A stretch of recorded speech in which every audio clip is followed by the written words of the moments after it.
En esta mañana con el tema que nos ha reunido, que son las leyes del mundo espiritual. ¿Cómo funciona el mundo? En la primera sesión, para aquellos que no han podido venir, en la primera sesión, rápido, un pequeño repaso. El mundo espiritual es tan real como el mundo natural. Lo físico y lo espiritual son dos realidades innegables. Dijimos que el mundo espiritual, Dios es el creador de todo y que la creación es diferente que el creador. La creación es inferior en todo sentido de la palabra. Y porque hay esa diferencia, entonces Dios como legislador ha determinado las leyes que manejen el mundo espiritual y el mundo físico. Y que la desobediencia, obediencia de tales leyes es lo que trae como consecuencia la realidad que vemos. Así que en esta mañana continuamos con la enseñanza sobre las leyes espirituales. Las leyes espirituales son de alcance universal, para creyentes como para no creyentes. No vayamos a pensar, algunas leyes son para los que no son creyentes y hay otras leyes que son para uno. No, amados hermanos, las leyes son universales. Si hacemos el mal, nos va a pasar lo que le pasa a cualquiera que hace el mal. No por ser creyentes, Dios ha hecho unas leyes separadas para nosotros en cuanto a beneficios, diferentes. No, Dios es un Dios justo y las leyes son para todos. Así que, amado hermano, en esta mañana con esta pauta de la igualdad de las leyes, el alcance universal, vamos a ir aprendiendo algunas cosas. Y lo que queremos implantar en esta mañana es cuál es la ley fundamental, la ley que sustenta a todas las leyes. ¿Cuál es la ley espiritual más importante, si se permite el término? Todas las leyes son importantes, pero desde nuestra perspectiva, para poder construir un argumento sólido y consistente respecto a las leyes espirituales, tenemos que enmarcar una de ellas como la más importante. Y le hemos puesto la ley fundamental, que es muy simple en cuanto a su enunciado: la obediencia a Dios. Esa es la ley fundamental. Estas, como hemos dicho, Dios estableció leyes y estas son obedecidas sin restricciones. En el Salmo 103, versículo 20, dice: bendecid a Jehová, vosotros sus ángeles, poderosos en fortaleza, que ejecutáis su mandato obedeciendo la voz de su palabra. Estamos hablando, ¿no?, en el mundo espiritual. Los ángeles no hacen lo que quieren. Los ángeles no actúan por propia iniciativa. Obedecen la voz de Dios, obedecen lo que Dios ha determinado que ellos hagan.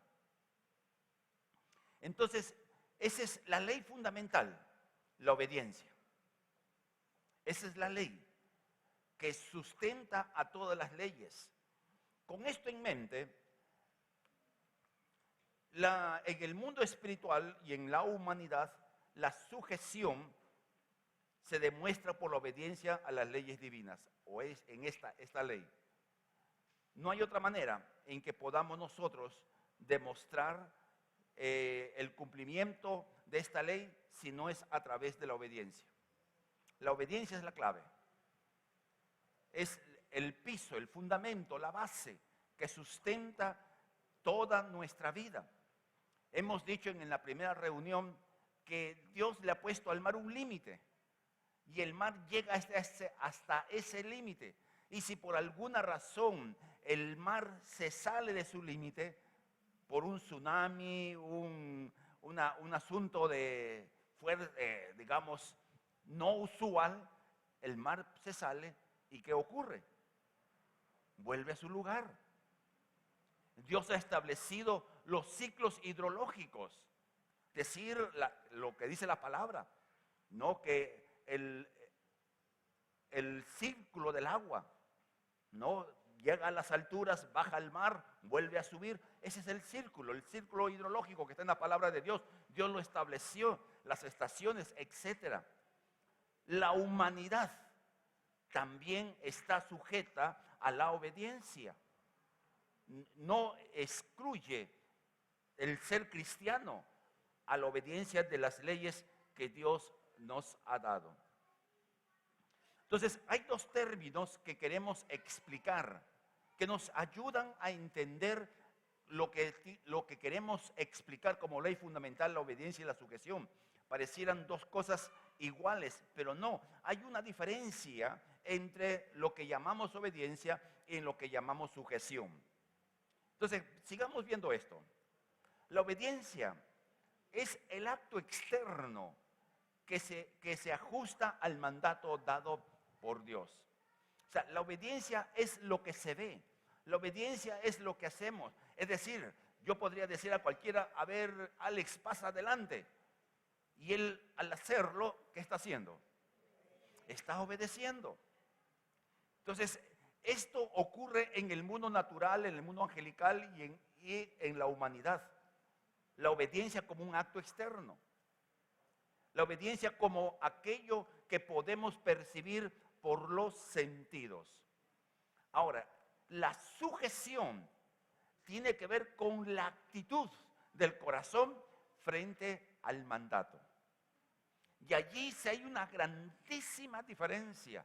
Una cosa es que uno haga lo que a uno le piden y otra cosa es la actitud del corazón con que se hace.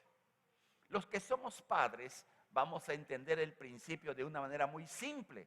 Tú mandas a Jaimito, ven, y Jaimito viene, pero de mala gana, renegando y haciendo berrinche. ¿Está obedeciendo? No. ¿Está obedeciendo? Sí. ¿Pero está sujeto? Ahí está el punto. En esta pauta divina, la ley fundamental, no solo tiene que ver con obedecer, sino con la actitud con que obedecemos. La sujeción es fundamental. En primer libro de Samuel 15:22, cuando Dios le ordena a Saúl, anda y destruye, haz esto, aquello y lo otro. Dios le da mandatos específicos a Saúl en esa guerra contra los amalecitas. Saúl obedeció aquello que le pareció, hizo aquello que le parecía conveniente desde su perspectiva. Libró de muerte a algunos animales los guardó, etc.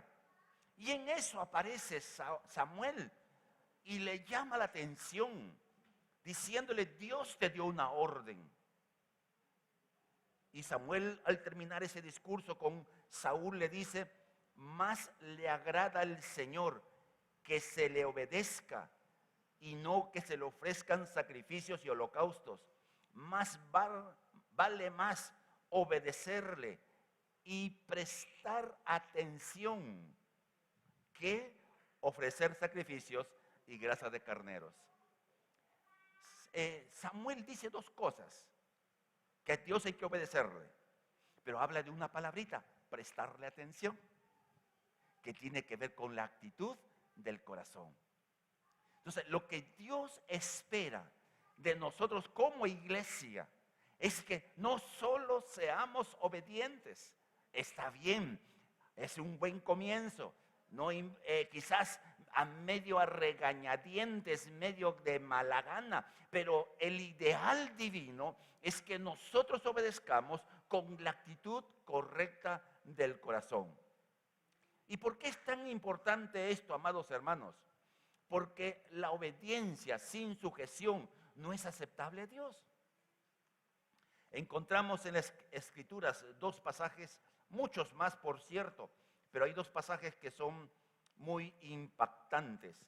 En Amós 5, 21 al 24, Dios dice lo siguiente, y esto es medio chocante en la expresión de Dios, en la versión Dios habló y dice, odio y desprecio las fiestas que ustedes me celebran, me disgustan sus reuniones solemnes, no quiero holocaustos que ofrecen en mi honor, ni sus ofrendas, no aceptaré los gordos becerros de sus sacrificios, alejen de mí el ruido de sus cantos.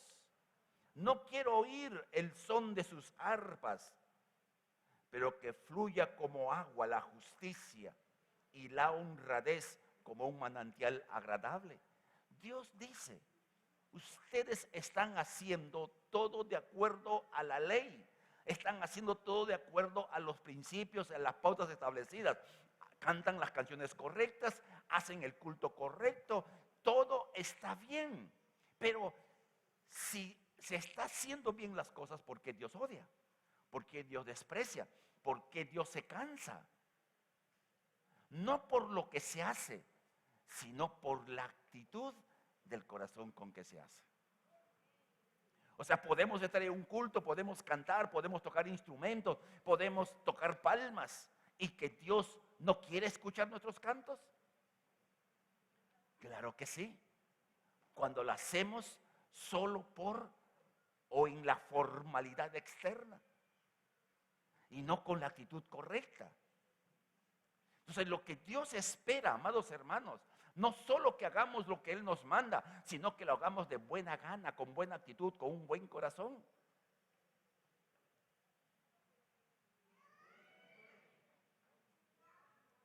¿Verdad que no? ¿Verdad, amados hermanos, que muchas veces hacemos lo que sabemos que hacer con una actitud poco agradable a Dios? Somos como nuestros hijos, ¿no? Así somos. Cuando tú ves a tu hijo cuando obedece sin querer hacerlo, debes ir corriendo a mirarte a un espejo y decir, así Dios me verá. Sí, amado hermano. Veamos y sigamos adelante en este caminar con la palabra de Dios. Cada acto y cada palabra es como una semilla. Si cada acción, cada palabra en nuestra vida es una semilla. La obediencia trae resultados. La actitud con que se obedece trae beneficios personales y generacionales. Dos cosas que son en apariencia iguales pero diferentes. Cuando uno obedece, el resultado es el acto, la acción. Es como, nuevamente volvemos a Jaimito. Jaimito, trae la silla. ¿Y por qué yo? Trae la silla, te estoy dando orden. Pero, ¿por qué no hace Juan? Jaimito, trae la silla. Yo no quiero, Jaime. Entonces Jaime agarra la silla, renegando y y lo pone donde tú le has dicho. Entonces, esa es la obediencia. Hay un resultado en lo que se dice que se haga. La sujeción, la actitud correcta trae beneficios al que lo hace. Volvamos a Jaimito. Jaimito trae la silla y Jaimito corriendo va con una sonrisa y pone la silla. ¿Cómo se siente la mamá o el papá? Ay, este es mi hijo, igualito que yo. Entonces, no solamente hay un resultado, sino hay un beneficio. Entonces, nosotros tenemos que captar este principio. El beneficio es personal. Uno recibe un beneficio personal cuando hace lo que Dios nos pide que hagamos con la actitud correcta. Hay un beneficio personal, pero también hay un beneficio generacional. Nuestra descendencia recibe los beneficios de lo que estamos haciendo. ¿Por qué, amados hermanos? Porque algunas semillas que sembramos en obediencia y sujeción no se cosechan al día siguiente. Algunas cosas no vamos a verlas. Algunas cosechas no las vamos a disfrutar, pero lo van a disfrutar nuestra descendencia.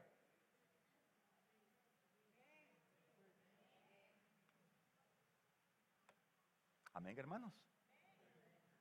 Oiga, usted medio que no lo cree. Bueno, si no lo cree, ese es su problema, pero eso es lo que dice la Biblia.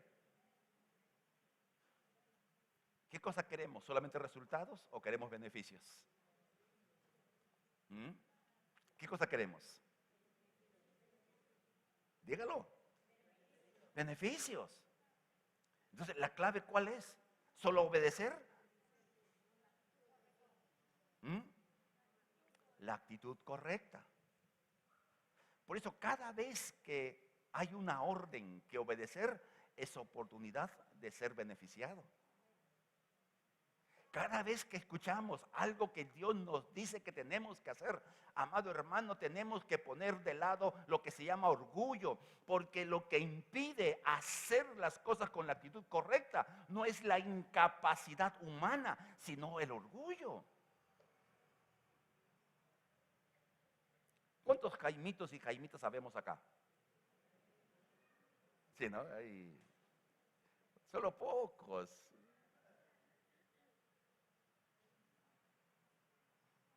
Y esa es una muestra de orgullo nada más. Así que vamos a considerar esta ley con un poco más de profundidad para entender. Como estamos en ayuno, no tenemos problema, amado hermano, hasta la hora que termine o que me canse. Sigamos. Se fueron los dos juntos. Ok. Vamos a ver al diablo. Y en la primera reunión hablamos acerca que el mal tuvo un origen, que el mal y el bien no son coexistentes, el mal y el bien no son eternos, tuvo un comienzo. Y como tuvo un comienzo, el mal tendrá un fin. Entonces, vamos a entrar un poquito en el asunto de lo que hizo el diablo en su comienzo, llamado Lucifer. El primero que quebró las leyes espirituales fue Lucifer. Fue el primero que quebró. En Ezequiel 28:13 dice: en Edén, el huerto de Dios estuviste, de toda piedra preciosa era tu vestidura. Y habla una serie de piedras preciosas. Los primores de tus tamboriles y flautas estuvieron preparadas para el día de tu creación. Dios hizo a Lucifer perfecto, pero con la capacidad de decisión. Lo hizo libre, optar por un camino o por otro, igual que al hombre. O sea, Lucifer no pecó porque estaba señalado o destinado por Dios para pecar, en absoluto. Dios le dio a este ángel la libertad de escoger qué cosa quería hacer con la voluntad de Dios. La Biblia dice que Dios lo puso en el monte, en el huerto de Dios. Ahí estaba. Como decirle: mira Lucifer, este es tu lugar. Aquí tienes que estar. Aquí es tu trabajo. Aquí es tu función. La Biblia dice que él quiso más de aquello que Dios le dio, hacer cosas que Dios dijo que no hiciera. En una primera etapa, la Biblia enseña que él estuvo haciendo lo que Dios le pidió, pero en algún momento, él quebró la ley espiritual. Y por experiencia, él sabe el poder de la desobediencia.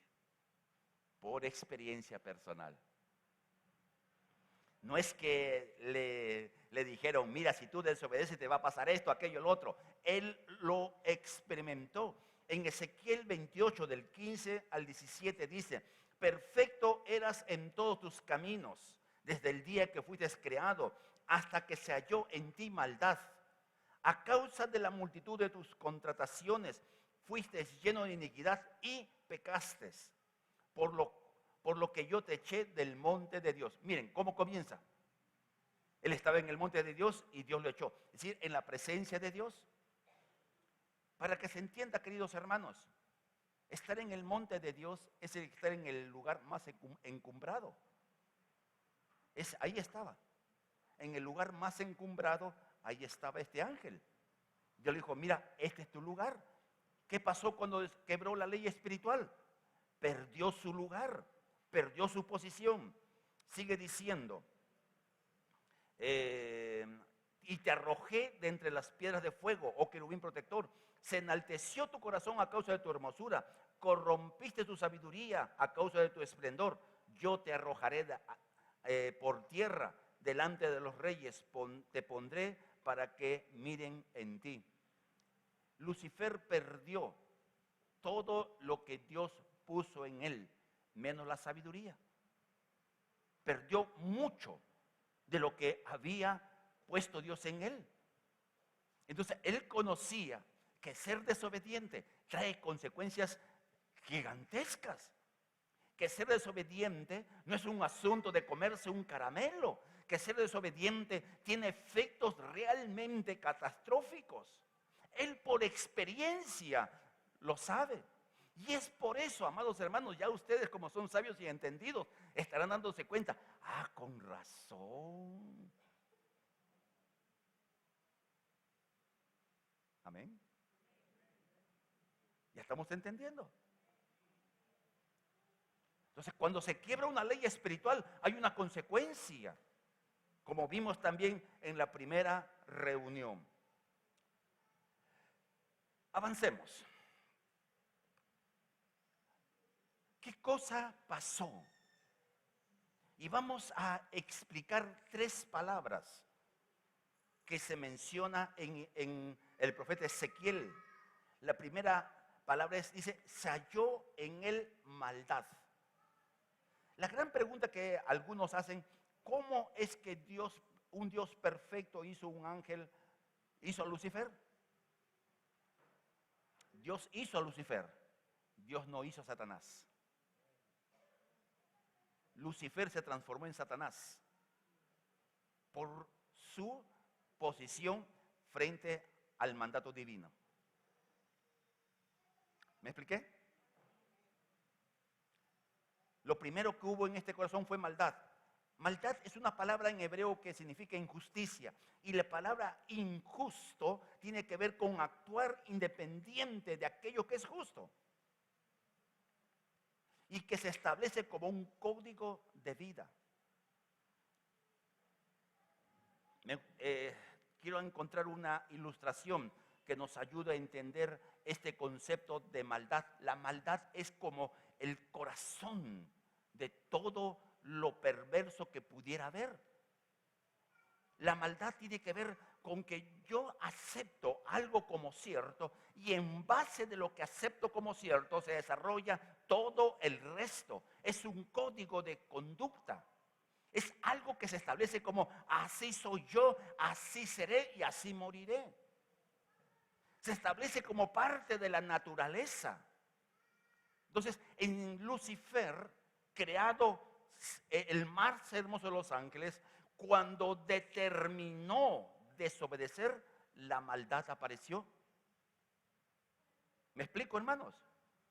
No es que tenía ahí escondido en algún lugar de su naturaleza la maldad. No, se halló en ti maldad. Es decir, la maldad surgió como algo natural, producto de la desobediencia. Ahora, la maldad llevó a la iniquidad. La iniquidad es vivir fuera del orden establecido por Dios y se manifiesta como un código de conducta. Hay una pequeña diferencia entre un código de vida y un código de conducta. El código de vida es la base. La conducta es la expresión de esa base. Por ejemplo, un ladrón consumado y todo lo demás. Un ladrón graduado. Ese tiene maldad. La iniquidad se muestra en que no le interesa robar a un pobre o a un rico. ¿Me expliqué, amados hermanos? La iniquidad tiene que ver ya con los parámetros de conducta que lleva cotidianamente. Entonces, en algún momento, en Lucifer apreció la maldad. Es decir, yo quiero tener lo que Dios tiene. No estoy contento con el lugar que Dios me ha puesto. No estoy satisfecho con el ámbito en el cual estoy. La maldad. Y la iniquidad comenzó cuando comenzó a contagiar a otros, y a otros, y a otros. Como dijimos en la primera reunión, comenzó a trabajar primero con sus pares.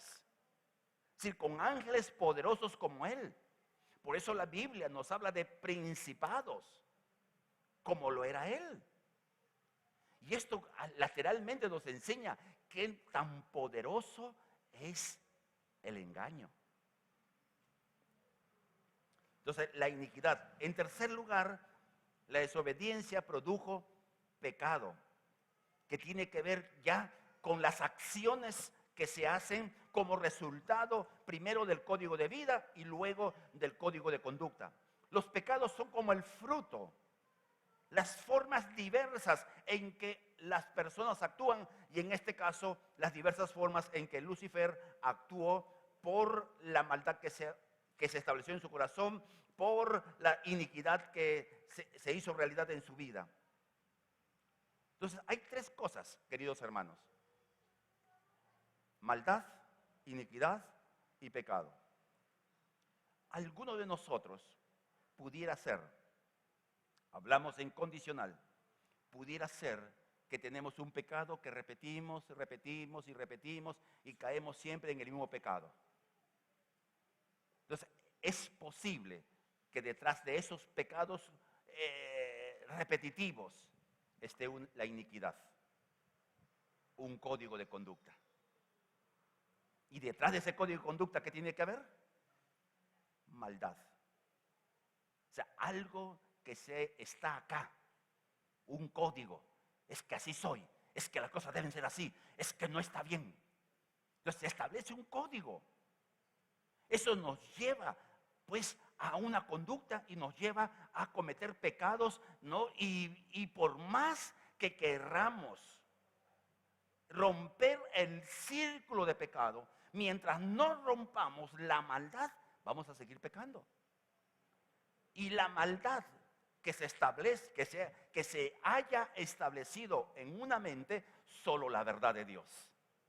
Cuando uno rechaza la mentira que se ha establecido en nuestro código y acepta la verdad, es cuando se produce el cambio. Por eso hay creyentes, estamos hablando de esta casa y de cualquier otra casa, en que viven esos círculos constantes de pecado y vuelven lo mismo y vuelven lo mismo y otra vez y otra vez.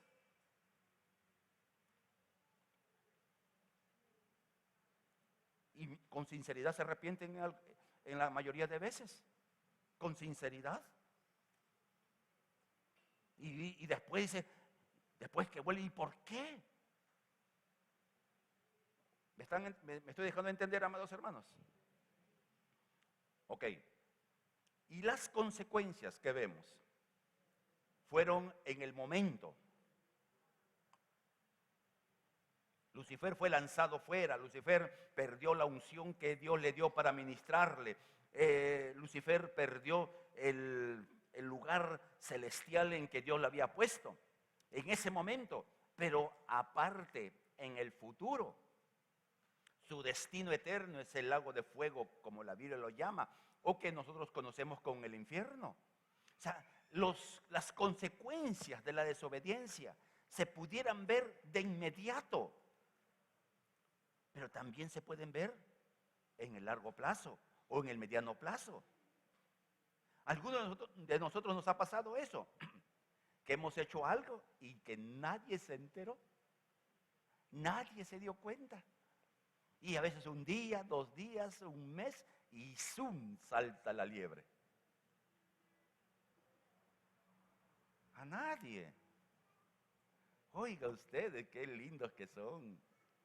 Vamos a poner un ejemplo más simple, ya porque ustedes son ya serafines, querubines, arcángeles, seres vivientes. ¿Cuántos de nosotros hemos agarrado plata de la cartera de mamá? Levante la mano, pecado. No, Cuando cogiste plata de la cartera de mamá, en ese momento no pasó nada, ¿no? En ese momentito te fuiste y gastaste la plata, volviste a la casa con una sonrisa de que no te ampallaron. Pero la mamá, contadora profesional, doctorada en economía, y cuando se dio cuenta, Jaimito, ahí pues, al instante no te chapó, pero sí te chapó. Y de repente alguno aquí le tiene que devolver plata a su mamá porque nunca se dio cuenta. Uy, ¿cuánto le deberán algunos, no? Porque algunos dicen, no, yo no fui mamá, fue Pedro, por decir. Y le echaron la culpa al pobre Pedro, y como Pedro era chiquito no sabía de defenderse. ¿Cuál es el punto, amados hermanos? Hay consecuencias. Pueden haber consecuencias inmediatas. Pero lo que sí va a haber, consecuencias. Se establece nuevamente lo que mencionamos, la ley de la siembra y la cosecha. Lucifer sembró desobediencia y cosechó de su desobediencia todo lo que la Biblia nos enseña respecto a él. De ser Lucifer, portador de luz, se convirtió en el príncipe de las tinieblas. ¡Ay, qué cambio, ¿no? ¡Qué cambio! Porque Lucifer significa eso, portador de luz. Ustedes han visto cómo se describe la vestidura, de piedras preciosas, es decir, brillaba. ¿Qué implica eso? Que él tenía un montón de piedras en su vestidura. No, amado hermano, él reflejaba la gloria de Dios. Su brillo no era propio, su brillo era producto de su relación con Dios, de su cercanía con Dios. Y ese brillo lo perdió. Se volvió en lo que la Biblia llama el príncipe de las tinieblas. Por eso él se disfraza de ángel de luz. Ya están captando. La desobediencia produce resultados inmediatos en muchos casos, pero sí que produce resultados en su tiempo. Avancemos con la ayuda de Dios. Dios ha establecido todas las leyes necesarias para todos los tiempos. No hay necesidad de hacer nuevas leyes, ya están establecidas. Dios ha puesto y ha determinado leyes. En Eclesiastés 1, 8 y 9 dice de una manera perfecta, por decirlo así, en la versión Dios habla hoy: nada habrá que antes no haya habido, nada se hará que antes no se haya hecho, nada nuevo hay bajo el sol. Nunca falta alguno que diga, esto sí que es algo nuevo, pero aún eso ya ha existido siglos antes que nosotros.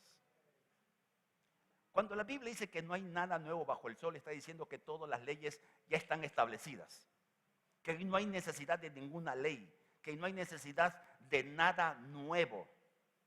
Absolutamente todo lo que el mundo angelical y la naturaleza y la humanidad necesitan, ya están.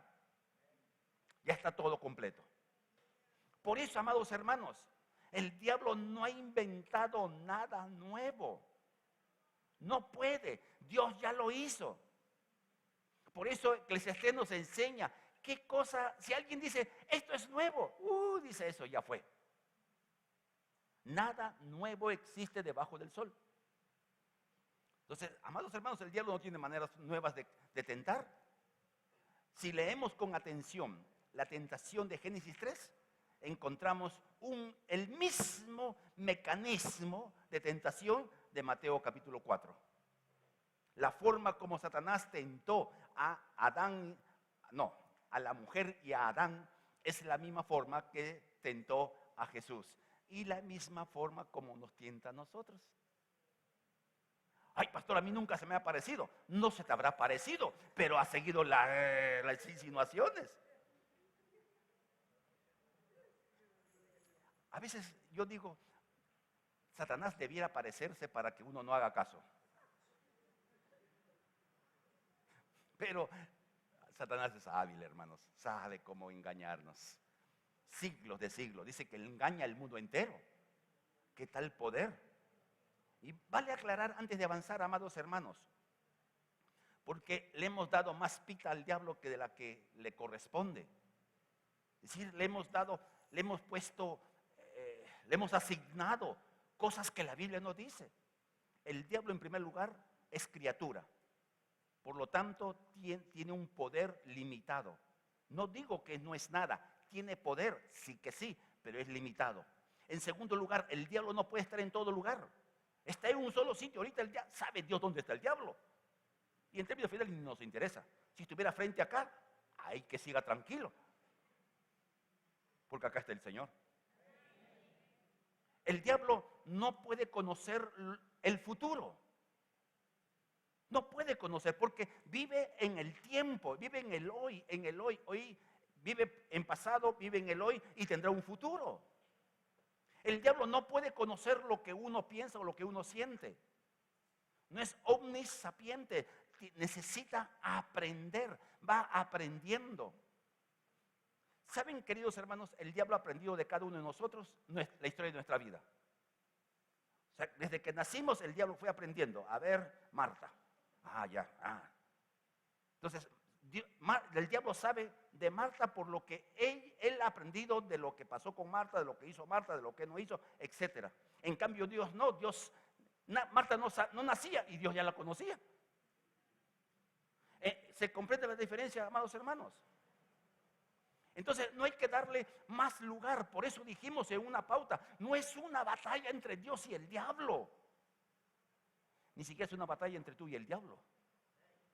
Es entre la verdad y la mentira. Porque la Biblia dice que el diablo está derrotado. El diablo está derrotado. Ustedes no creen, queridos hermanos. Por favor, acepten la verdad de Dios. Dice la Biblia que Cristo lo venció demostrando la vergüenza de su derrota públicamente. Por eso lo podemos echar fuera. Porque si no estuviera derrotado no pudiéramos. Dice la Biblia que los santos le han vencido por la palabra del testimonio, por la sangre de Jesucristo. Al mismo diablo. O sea, si el diablo se te apareciera así, por esas cosas, ¿no? Y el diablo dice, me lo tengo jurada, así entre ceja y ceja, y me voy a aparecer en persona. No te puedo hacer nada.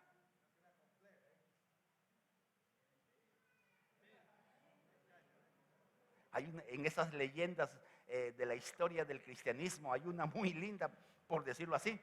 Martín Lutero un día estaba durmiendo y en la medianoche se despierta y vio al pie de su cama el diablo, y él lo miró y le dijo, ¿tú eres el diablo? Sí, allá, hasta mañana. Y siguió durmiendo.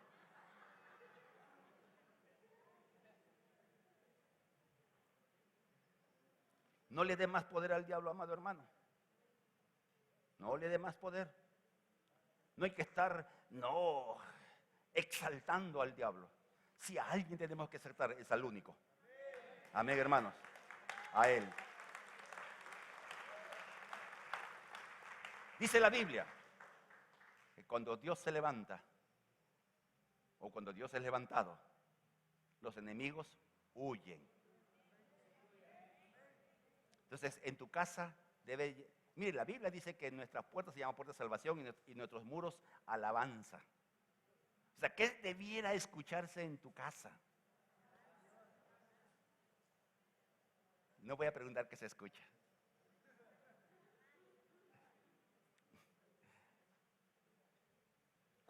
La Biblia enseña que cuando alabamos, Dios establece su trono.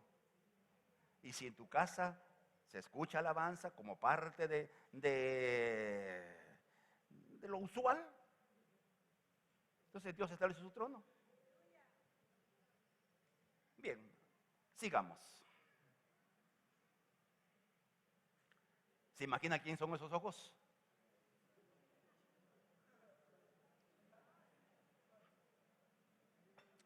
No vaya a soñar con ello, hermano.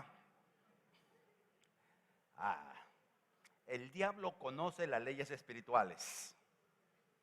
¿Ok? Él las conoce. Hay un dicho que es cierto. Más sabe el diablo por viejo que por diablo. Entonces, él con los siglos de los siglos que lleva actuando, conoce las leyes que Dios ha establecido. Él estuvo, como hemos dicho, en el monte de Dios, al ladito de Dios, por decirlo. Entonces, él conoce de primera mano las leyes espirituales. Entonces, como el diablo no puede crear nada, ha hecho algo. Y yo le he puesto así, de esta manera. Ha reproducido leyes espirituales opuestas. No ha creado, no es la palabra correcta, pero para que nos entendamos, él ha reproducido leyes espirituales opuestas. Si Dios dice algo o da una ley, él por naturaleza, como que reproduce una ley o un principio opuesto. Y que no tiene que ver nada con el yin, ni con el yang, ni con ese dualismo que hemos hablado en la primera etapa, porque el bien existe eternamente y el mal no. Por eso yo he dicho durante las semanas, quien no asiste a todo desde el comienzo, a veces nos quedamos un poquito perdidos y tengo que jalar para atrás. No se enojen conmigo, hermanos. Trato de avanzar. Veamos algunas cosas de Dios, leyes de Dios. No vamos a hablar de todas ellas, solamente así como al azar. Dios estableció la ley del amor, porque Él es el amor. Dios ha establecido para las leyes, las relaciones interpersonales, el perdón. Dios ha establecido la generosidad, el servicio, la humildad, etcétera. Son pautas divinas. Jesús dijo, no, que el más grande, ¿quién es? El que sirve, la ley del servicio. ¿Qué cosa entonces? ¿Qué ha reproducido el diablo? En vez de amor, ódiame por piedad, yo te lo pido. No, eso así no es, ¿no? Ahí los criollazos, ¿cómo se acuerdan? En vez de perdón, resentimiento. En vez de generosidad, codicia, todo para mí. En vez de servicio, que me sirvan. ¿Y qué cosa? En vez de humildad. Y ahí sigue el etcétera, el etcétera, etcétera. No vamos a terminar en este ayuno las leyes espirituales. En el siguiente ayuno vamos a continuar. Vamos a quedar solamente, creo que con 2 leyes en el tercero y el cuarto y último culto. Porque es un tema muy amplio. En verdad muy amplio, las leyes espirituales. Pero miren lo que el diablo ha hecho. Ha puesto una contrapropuesta. Dios nos dice, perdona. Te han ofendido o me han ofendido. Y Dios pone la ley del perdón. Y miren cómo le escribe Colosenses 3. De la manera que Cristo te perdonó, así perdona también. Pero viene el fulano con cachos, cola y oliendo a azufre. Se viste de Rosita Guar y te canta la cancioncita. ¿Cómo es?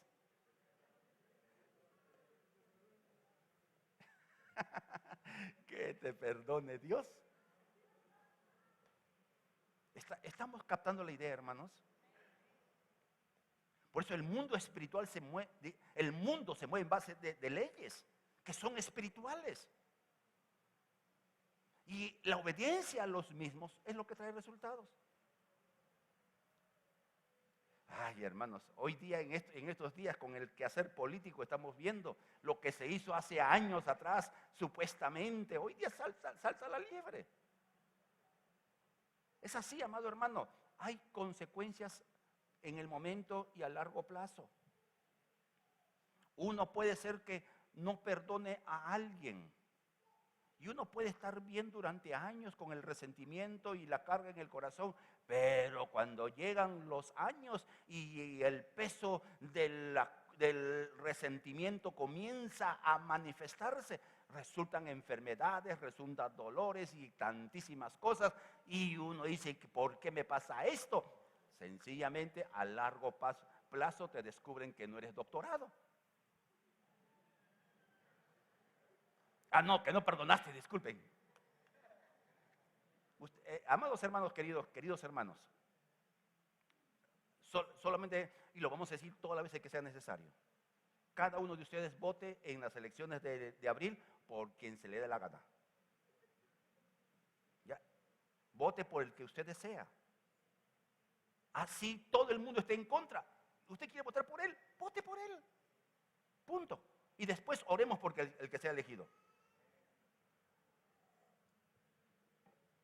Y no estemos haciendo en nuestras reuniones de amigos, reuniones familiares, discusiones por política. Ya si alguien vota por fulano de tal y a ti no te gusta, ya pues su gusto. Pero va a ser el peor, su gusto. Ok. No pelee por algo que usted no puede gobernar.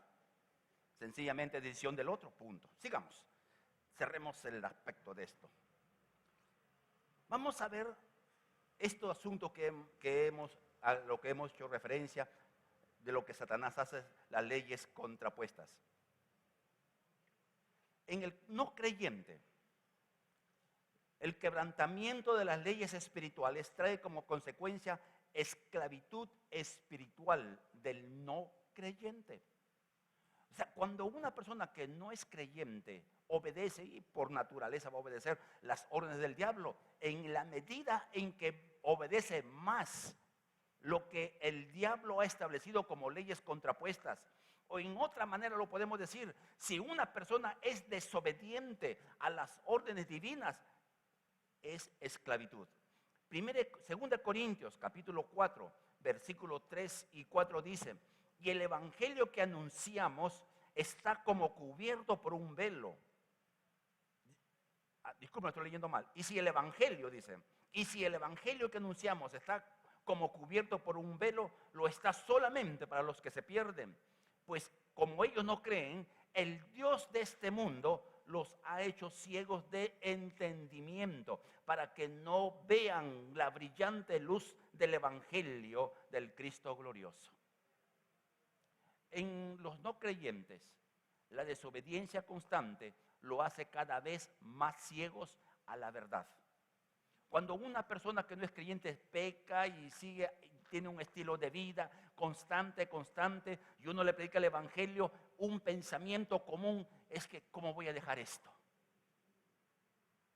¿Cómo voy a abandonar esto que me gusta? ¿Cómo voy a dejar aquello que me agrada?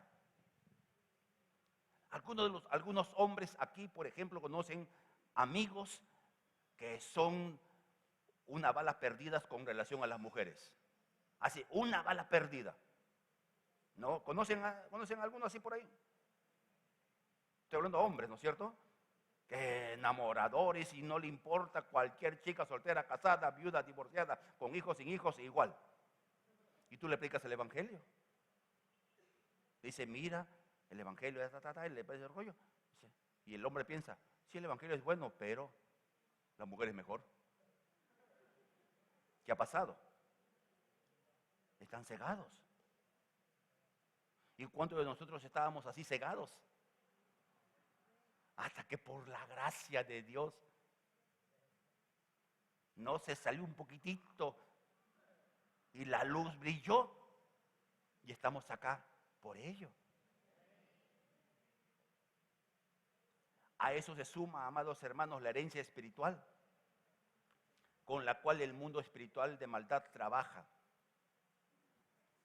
La ley de la siembra y la cosecha. Miren, hoy día podemos ver esto con tanta frecuencia. Quien comete pecados producto de sus criterios que maneja respecto a la ley de Dios, deja una herencia de maldad sobre su descendencia.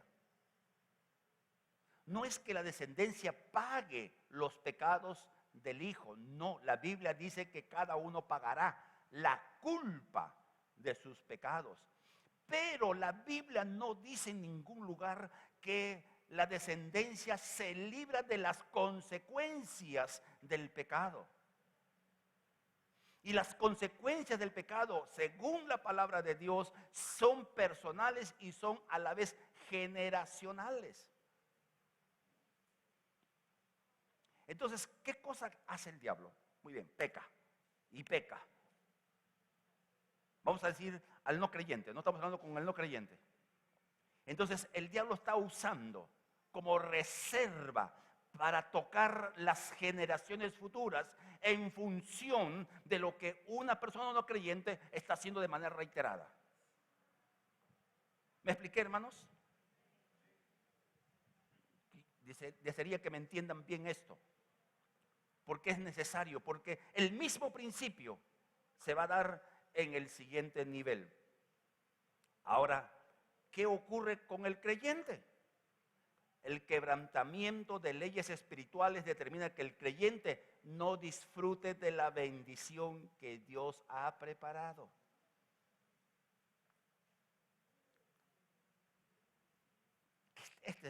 Ay, hermanos, tómenlo atención, por favor. Si yo preguntara cuántos queremos disfrutar de las bendiciones de Dios, todos decimos amén. El diablo sabe que cuando somos obedientes disfrutamos la bendición divina. Eso sabe el diablo. Lo conoce a perfección. Por ejemplo, en el ejemplo de Abraham, cuando Dios le dice, Abraham, levántate, vete al monte en que yo te voy a decir y allí ofréceme en sacrificio a tu hijo, a tu único, al que tú amas. Y Abraham no lo pensó. Temprano se levantó, cargó el burrito con la leña, cargó el fuego y el cuchillo y le dijo a su hijo, vámonos. El diablo estaba mirando ahí posiblemente a ver qué va a hacer Abraham, a ver hasta dónde aguanta Abraham.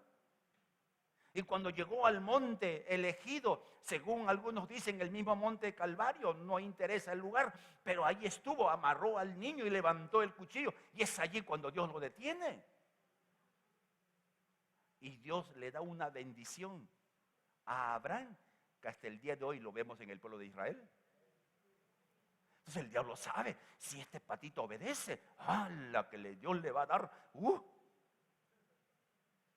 entonces lo voy a hacer que desobedezca, lo voy a hacer creer que no está bien lo que Dios dice, le voy a mostrar mejores caminos. Solteros, solteras, escuchen, arriba están los solteros. ¿Dónde están los solteros? Las solteras. La Biblia establece principios. No, solamente, según Dios, amado hermano, hay una sola condición para que te cases, que sea creyente.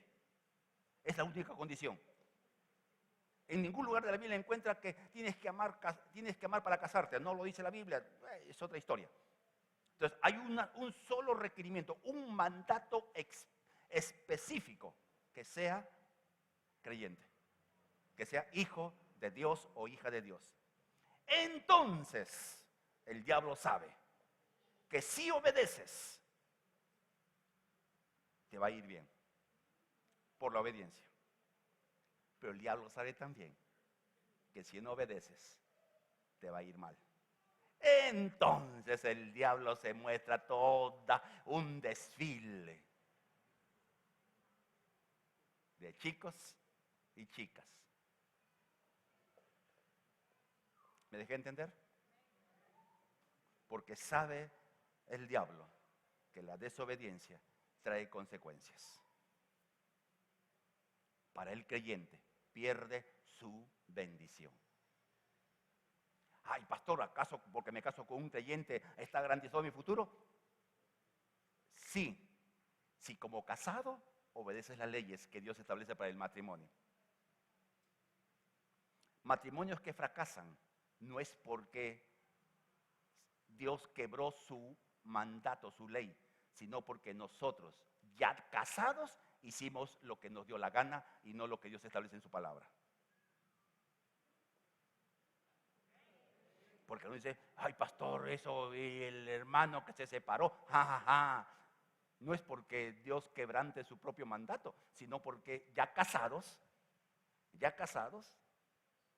no respetamos los principios. Y son dos fundamentales. Esposos,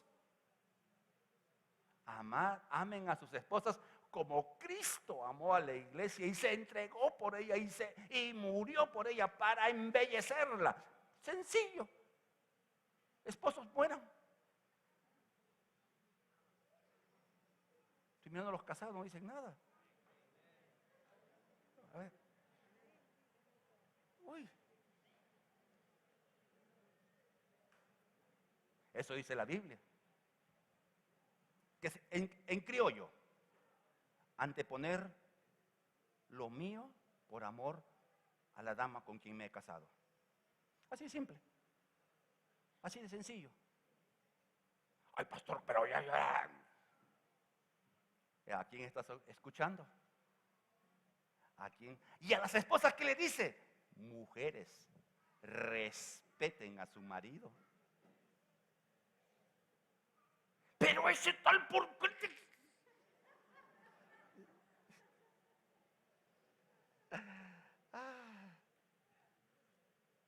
Creo que estamos entendiéndonos, ¿no? Ok, sigamos. Y a esto se suma la herencia espiritual. Miren, por pauta divina, la salvación no se pierde. O sea, la salvación es un regalo permanente en la vida de un creyente. Es la pauta, es lo que creemos como iglesia local, la seguridad de la salvación como un regalo que Dios nos da y Dios no juega con nosotros, te quito y te doy, te doy y te quito. No, Dios nos da un regalo porque la Biblia dice, irrevocables son los dones y el llamamiento de Dios. Aparte de muchísimos más versículos, tuvimos un tiempo especial y estudiamos esto respecto a la seguridad de la salvación y tomamos buen tiempo tratando de hacer entender la seguridad de la salvación. Entonces, como el diablo no te puede hacer perder la salvación, el diablo sí puede sumar o puede coleccionar los resultados de nuestra desobediencia para en algún momento cobrárnoslo o para que nuestra descendencia sea afectada por las consecuencias de nuestros quebrantamientos de principios bíblicos. ¿Ok? Ya está claro, creo, ¿no? Por eso, amados hermanos, ser cristianos es cosa de valientes. Es cosa de valientes. El reino de los cielos hace fuerza y solamente los valientes lo arrebatan. Donde uno tiene que decidir, o vivo por lo que el diablo dice, o vivo por lo que Dios dice. Y acá vemos hombres de Dios y mujeres de Dios que dicen, yo vivo por lo que Dios dice. Amén.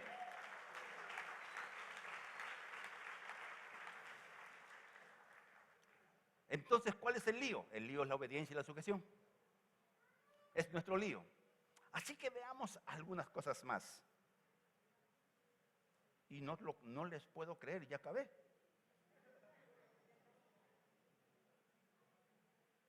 Amén, dicen algunos, ¿cómo que amén?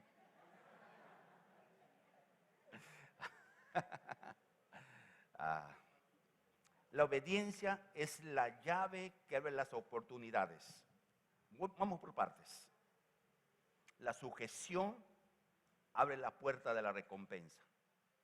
La obediencia nos da oportunidades de avanzar, pero la sujeción trae consigo la recompensa. Amados hermanos, como iglesia local, tú como creyente en particular, no solo tienes que apuntar a lo que Dios puede hacer contigo, sino a lo que Dios quiere hacer con tu familia. La Biblia nos enseña que la bendición no solo es personal, la bendición es generacional. Dios quiere alcanzar a nuestra descendencia con bendiciones. Como dijimos hace un momento, algunas cosas no las vamos a poder ver, pero sí la van a poder disfrutar nuestra descendencia, sea bueno o sea malo. Entonces, ningún padre en su sano juicio va a querer que su hijo sufra mal. Todo papá y toda mamá en su sano juicio, como buen padre o como buena madre, va a desear que su descendencia disfrute de la bendición y pueda comer del pan divino y que puedan disfrutar del agua del cielo. Entonces nosotros tenemos que entender, tenemos que ser obedientes, sí, eso nos abre oportunidades, pero la recompensa está determinada por la actitud que hacemos. La actitud de nuestro corazón debe ser la mejor. Ahora, esa actitud no se adquiere de la noche a la mañana, no es un momento, ya voy a cambiar, no, es un proceso. Nuevamente por ese asunto de maldad del cual hemos hablado. Esos códigos que tenemos, es que yo pienso, yo creo, me parece. Tenemos que agarrar esos criterios y contrastarlos con la verdad de Dios. ¿Qué dice Dios? Y si Dios dice algo, poco importa lo que otros digan o lo que uno mismo piense. En esa medida en que vamos contrastando la verdad con la mentira, aceptando la verdad en ese proceso, la maldad va convirtiéndose en verdad. Y la verdad va a producir obediencia y su correlato, su correspondiente sujeción. ¿Ok? ¿Queremos ver la bendición sobre nuestra descendencia? De pie, por favor.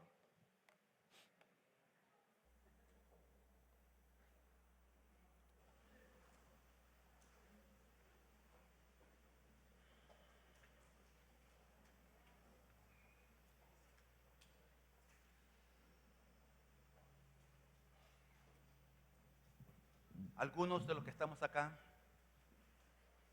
necesitamos contrastar nuestros criterios con la palabra.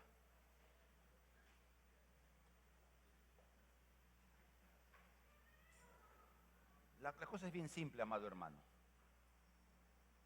¿Qué es lo que para ti tiene valor? ¿Lo que tú crees o lo que Dios dice? No, esa es la teoría. Esa es la teoría. Yo creo que el creyente más carnal que puede haber en el mundo va a decir, no, lo que Dios dice. Esa es la teoría. Pero contrastémoslo con nuestra realidad.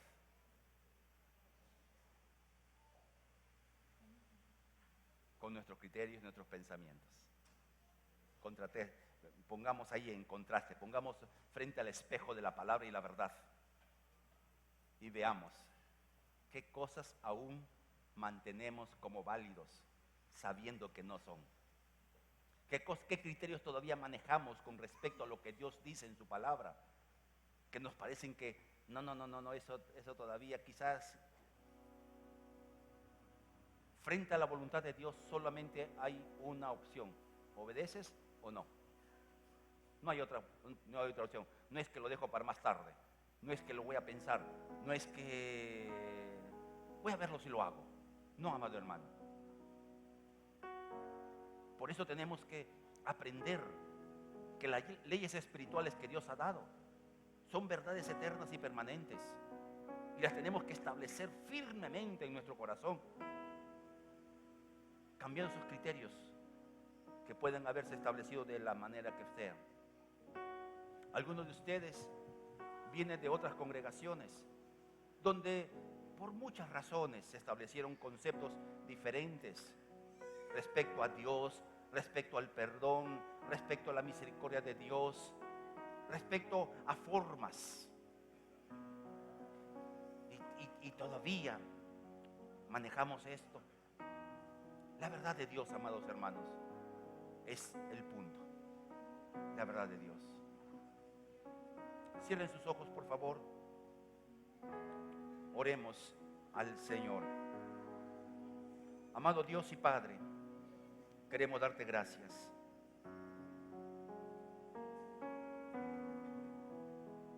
Gracias, Dios, por tu palabra y por tu espíritu. Tú nos muestras que hay una ley inalterable, la ley de la obediencia y de la sujeción. Dios, tú conoces nuestras obras, las obras de nuestras manos, y tú sabes lo que hacemos en obediencia, pero también sabes con qué actitud lo hacemos. Y hay cosas que estamos haciendo sin una actitud correcta. Hay cosas que estamos haciendo sin el corazón adecuado. En esta mañana queremos orar pidiéndote que tú examines los motivos de nuestro corazón. Examíname y pruébame y ve si en mi corazón hay maldad. Examíname, Señor, y pruébame si hay criterios contrapuestos a la verdad de Dios. Examínanos, Señor, en esta mañana. Revisa nuestro corazón, escudriñalo en lo más profundo y háblanos. Háblanos, Padre. Háblanos. Ahí donde tú estás, amado hermano, en primer término, si hay cosas que estás abiertamente desobedeciendo, en esta mañana pedirle perdón a Dios es el requerimiento. Pedir perdón a Dios por esas desobediencias abiertas que tenemos. Dios nos perdona porque Él es Dios perdonador. Pero a la vez también puede hacer que algunos estemos obedeciendo a regañadientes, obedeciendo solamente por la costumbre y no con la actitud y el corazón correcto. Así que también pidámosle perdón a nuestro Dios y que Él nos ayude a que podamos tener la actitud correcta ante el mandato divino. Amado Padre, ¿qué te podemos esconder? No hay nada que tú no conozcas. No sale la palabra de nuestra boca y tú ya la conoces. Tú conoces nuestro entrar y nuestro salir. Nada te es oculto a tus ojos. Por eso en esta mañana te pedimos que nos perdones. Perdona nuestras desobediencias abiertas. Desobediencias, cosas que sabemos que no tenemos que hacer y las hacemos. Perdónanos, Padre. Y ayúdanos a luchar contra esa rebeldía innata en nuestros corazones. Y ayúdanos a tener la actitud correcta en cada obediencia que hacemos. No solo queremos obedecer, queremos tener la actitud correcta.